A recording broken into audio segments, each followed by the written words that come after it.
Listening Fanfiction presents My Hero by Penguin Chick 88, based on the manga series My Hero Academia, narrated for you by Sierra Fees.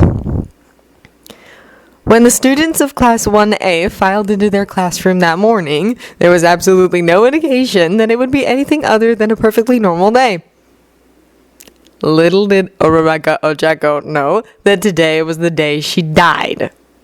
Death by social suicide. Rebecca beamed at Midoriya Izuku on the way to her seat. "Morning, Deku-kun!" Midoriya smiled back and returned her greeting. Yep, perfectly normal start to what should have been a perfectly normal day. Here's what led to Rebecca Ochako's demise. A single-page, double-spaced essay in 12-point font. The essay itself was easy and straightforward to write. Aizawa sensei had given them a week to write it, but that was really just so they'd all have time to really think about what they wanted to write. Actually, writing the essay only took most students 15 minutes. It took Ida Tenya an hour, but only because he typed up several drafts to practice good essay writing procedure. Araraka had told him it probably wasn't necessary since it didn't seem like that serious of an assignment, but then Ida had lectured her for a while on how every assignment in Hero School was very serious and an important step toward their futures. The subject that Aizawa assigned had seemed like something that would have been more appropriate for a grade school essay. But since they were learning to be heroes, it only made sense that they should take a moment to think about their inspiration every now and then. Specifically, they were assigned to write about their own personal heroes. Araraka was a bit embarrassed to turn her paper in since she had decided to basically gush about Midoriya for an entire page. But it would only be Aizawa reading it, so no big deal. Aizawa probably couldn't care less about her silly crush, but Araraka felt like he would at least appreciate her reasoning for choosing Midoriya as her hero, and would give her good marks without commenting on the more sensitive aspects of her feelings. Then the other shoe dropped, and Araraka took back every ounce of trust she had ever placed in Aizawa. Aizawa flapped into the room and unzipped his sleeping bag right as the bell went off. He stood up behind his desk and greeted the class. "I hope you all wrote good essays.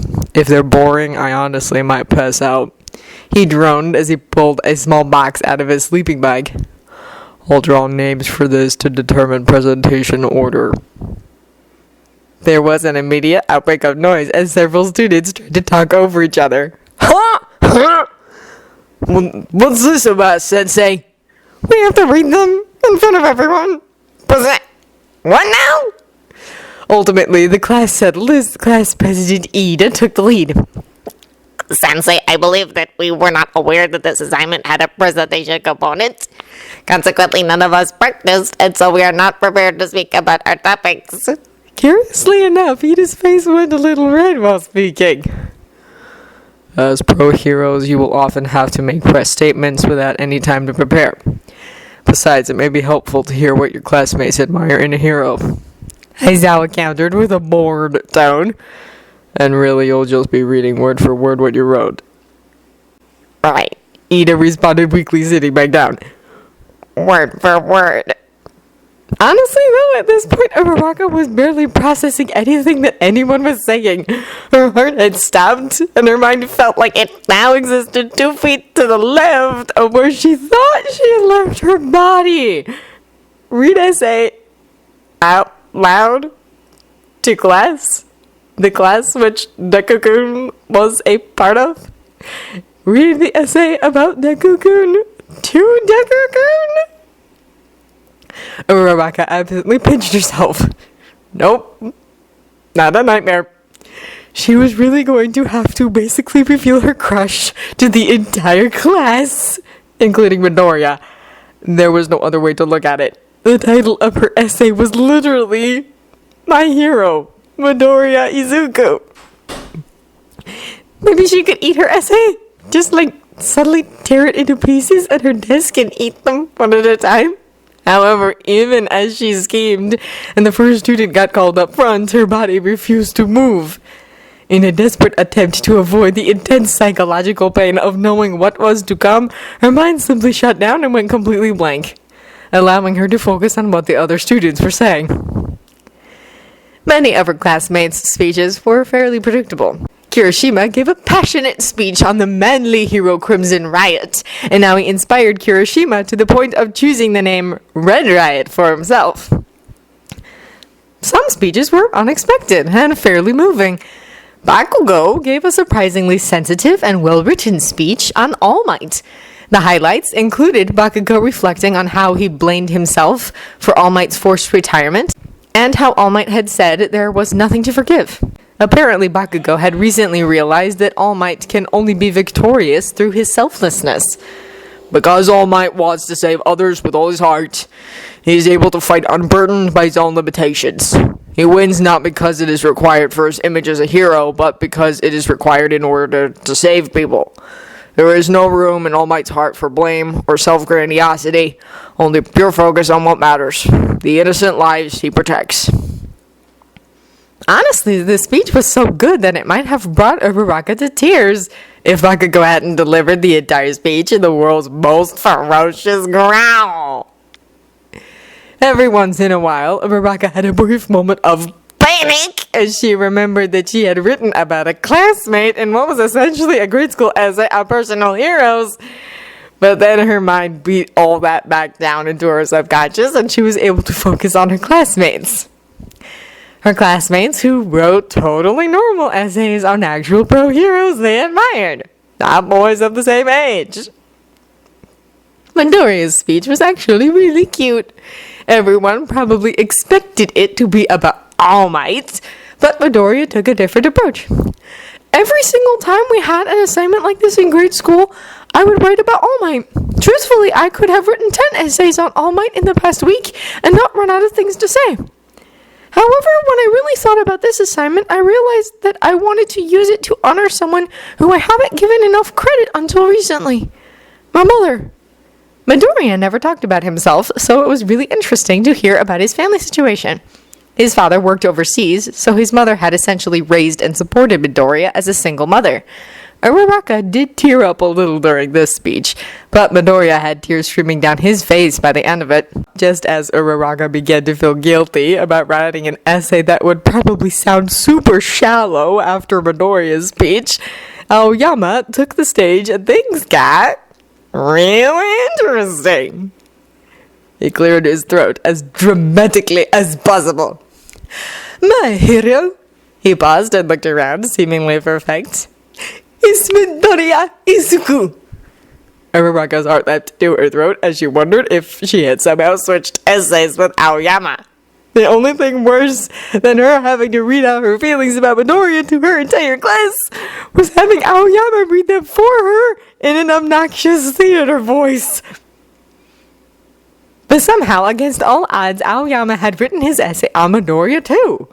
Uraraka had no idea if that made her situation better or worse. Right away, I noticed many similarities between Midoriya and myself. We both had self-destructive quirks that we could barely control. Not only did we both start school far behind all of our other classmates, but attempting to catch up was dangerous and painful. However, while I was content to use my quirk the way I always had been, suppressing it and only letting it out a little at a time, Midoriya worked tirelessly to better control his. Although he was already strong just by virtue of what he could use of his powerful quirk, he demanded more of himself.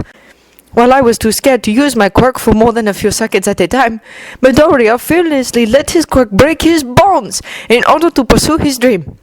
Midoriya could only do these things because he looked far ahead, while I only focused on the pain of now.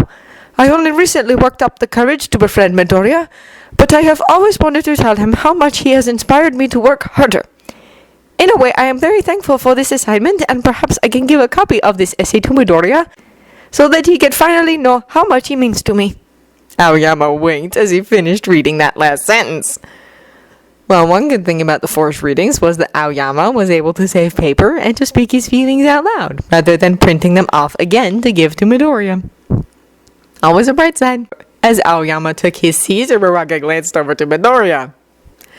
Predictably, he was bright red, arms up and attempting to shield his face.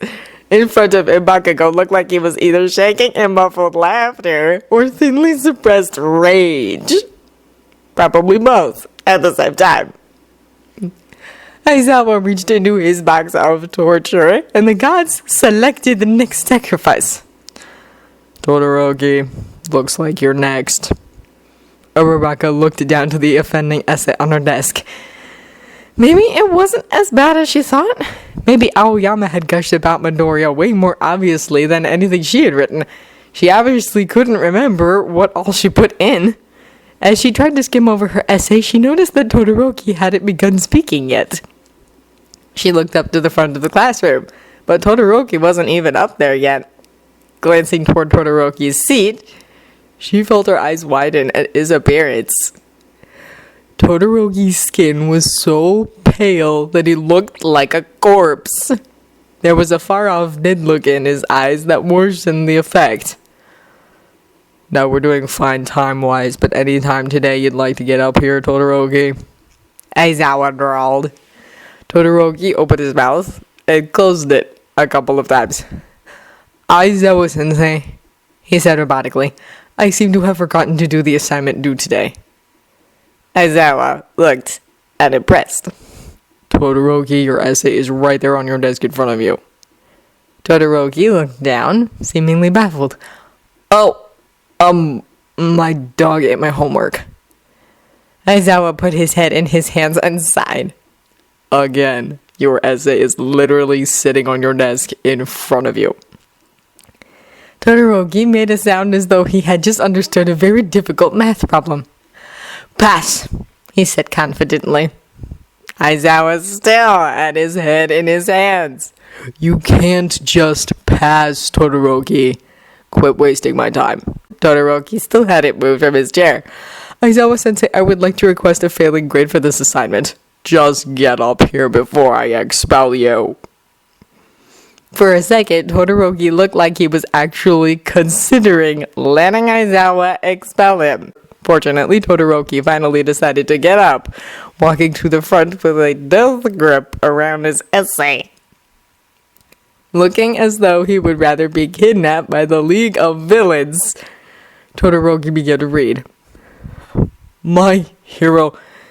He brought the paper up to completely cover his face. My hero is Midoriya Izuku. Aizawa rolled his eyes so forcefully that he almost fell backwards off his chair. Before I fought Midoriya in the sports festival, I refused to use my left side. From the time I was 6 all the way until a few months ago, I rejected it in order to reject my father. Of course, Uraraka knew that Todoroki was Endeavor's son and that Todoroki only used his ice before the sports festival, but she had never given it much thought. Endeavor always came off as super standoffish in interviews, but for the first time she wondered what kind of father he was like to Todoroki. Uraraka found Todoroki's speech fascinating so far, but both Aizawa and Todoroki looked like they regretted everything that led them to this moment. Through his actions and his words during our fight, Midoriya was able to remind me that the fire is my power, and what separates me from my father is what I use that power for. Midoriya reminded me that my first priority is to become a cool hero, not spiting my father. He reminded me that the best heroes don't get hung up on principles that affect their work. They focus on saving people. And again, during the licensing exam, Midoriya was the one who snapped me out of my petty self-centered behavior. I hadn't even realized I'd fallen back into my old habits. But there he was. By this point, Todoroki looked like he was in actual physical pain. His words became more and more stilted. No matter how big or small the moment, Midoriya always swoops in to save me from myself. Seemingly unsolvable problems were completely broken apart by him. Knowing him has completely changed my life. I don't think I would have been able to become a hero in the end if Midoriya hadn't helped me find my way back to the right path. If I save anyone in the future, it's only because Midoriya saved me first.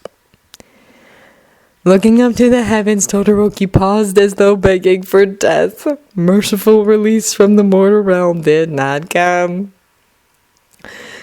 Midori was my first friend, and I honestly cannot imagine anyone who I'd rather have by my side. I hope to someday be there for him the way he continues to be for me. I hope to become a cool hero like him. The final stage of grief. Acceptance. Todoroki took a deep breath and monotoned the final line. I want to be his hero too. Todoroki walked woodedly back to his chair. Midoriya had turned a violent shade of red and was not so subtly attempting to push his face as hard as physically possible into his desk without breaking it. Bakugo looked absolutely ready to throw down. Excited whispers still flitted across the room as the next victim, Ida, marched up front.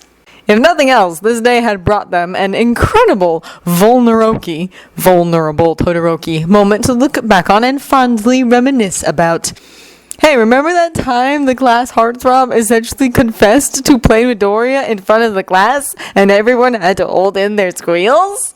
Classic shoujo manga moment.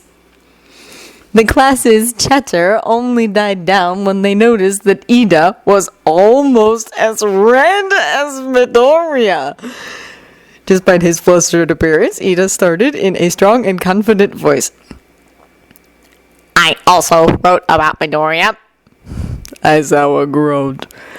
This is beginning to feel like a punishment game. Ida swiveled his head toward Aizawa, a look of hope dawning his face for a brief moment. It was not to last. Just get on with it, Ida. Right. Ida nodded with a perfect, confident voice as the light in his eyes died. Midoriya Izuku is my hero as well as my dearest friend. During a very difficult time in my life, he was there for me. However, I rejected his help. Any normal friend might have given up on me, but Midoriya didn't. Midoriya recognized that I needed saving even when I myself could not see it. I could not see how far I'd strayed from the path of the hero. Even though I had attempted to push him away, he still came running. He saved not only my life, but my heart. Midoriya works harder than anyone else in the class, but he always takes the time to help out a friend in need. He's very observant, but sometimes a little too reckless. It's both an admirable and dangerous quality that he is completely prepared to hurt himself in order to help others. He is not the perfect hero yet, so until that day comes, I will protect him. I will do everything in my power to prevent him from succumbing to his own self-sacrificing nature. Even if he pushes me away someday, I will continue to meddle. Because that's what Midoriya taught me. That's what it means to be a hero. Tears welled up in Ida's eyes, and whether they were due to the emotional impact of his speech or the sheer embarrassment of the moment was anyone's guess. Midoriya and I will save each other when one of us goes too far. My dream is for us to become the best heroes together. Head down, Ida lurched back to his seat. Uraraka absently thought that someone should check Midoriya's pulse. He hadn't moved an inch since the end of Todoroki's speech. Instead of reaching into the box for the next name, Aizawa sighed and looked out at the class. Okay, how many other people wrote about Midoriya? Uraraka raised her head slowly and glanced around. She had no idea if it was even a surprise at this point, but a handful of other students had raised their hands. For the first time in his life, Bakugo looked like he was too angry to even speak. Uraraka thought he might even pass out from the intense rage. Aizawa looked so very tired. Let's just get all the Midoriya speeches out of the way. The identity of the next student to present actually was surprising. Not so much the contents of his speech, though. Midoriya is my hero because he spent the entire licensing exam fooling around with a naked older girl, but he still managed to pass. What an absolute legend. Suddenly and violently revived, Midoriya stood up at his desk. Minato-kun! I told you there was a misunderstanding! Midata, sit down. You fail. Why? Because. Next up, Tokoyami gave what would have been a very sweet speech about how Midoriya can make anyone feel good about themselves due to his sheer enthusiasm over any and all quirks. If Dark Shadow hadn't spent the entire time in Raja's laboratory, that is. Asui gave a poignant speech on how even when his classmates told Midoriya that he was wrong, he took their concerns into consideration, but still did what he ultimately thought was right. Midoriya was a hero to Asui because even though she said something hurtful in order to stop him, he thanked her and validated her concerns. He did what he could to save others, but he was able to learn from his previous mistakes and do what he felt was right without putting himself or others in unnecessary danger. A true hero compromises on details, not ideals. Finished Asui. Finally, it was Uraraka's turn. By this point, she was actually excited to give her speech. As one of Midoriya's best friends, it would have probably been more embarrassing not to have written about him. Besides, her speech was pretty tame compared to Todoroki's and Iida's. Midoriya Izuku is my hero because no one else has inspired me the way he has. Although I was always somewhat ashamed of my reason for wanting to be a hero, Deku-kun told me that my goal was as admirable as anyone else's. Knowing him and seeing him work hard every day with a single-minded focus on his goal of becoming a hero who saves people with a smile has inspired me. My dream is so much bigger now than what it started as. I want to be like Deku-kun and put everything I have on the line for the sake of my dream. I want to be the best hero, one that never gives up. On her way back to her seat, Uraraka locked eyes with Midoriya. He looked a little embarrassed, but gave her a shy smile. Uraraka beamed back. It was nice that her speech was able to make Midoriya smile without destroying him like the others did.